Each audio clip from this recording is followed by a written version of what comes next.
Assalamu alaikum. This is me Sayyid Nadir Kazmi and you're watching Learn More with Nadir Kazmi.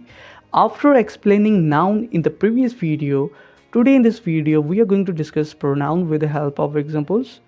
But before we start, let me remind you to subscribe to this channel if you want to stay notified about our future videos. So now let's get started with today's lesson. First of all, let's take a brief look at the definition of pronoun. Pronouns are the words that replace nouns in a sentence, making it more concise and efficient. Now let's take some examples to understand better. As I said, these are the words which are used instead of nouns in the sentences. Now look at this sentence. John is going to the store. He will buy milk. Now you can see here, first I used the noun John.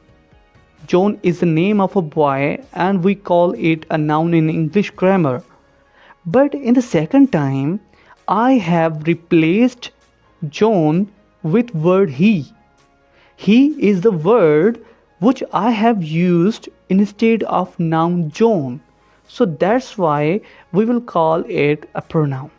On the other hand, you can see and realize the purpose of using pronouns instead of nouns in the sentences, because it helps in avoiding the repetition of nouns again and again.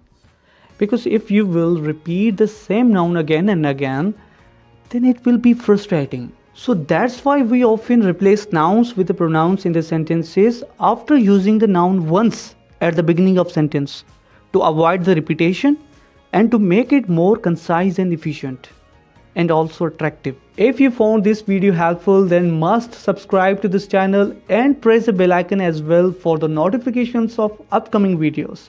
Thank you so much. Take care. Allah Hafiz.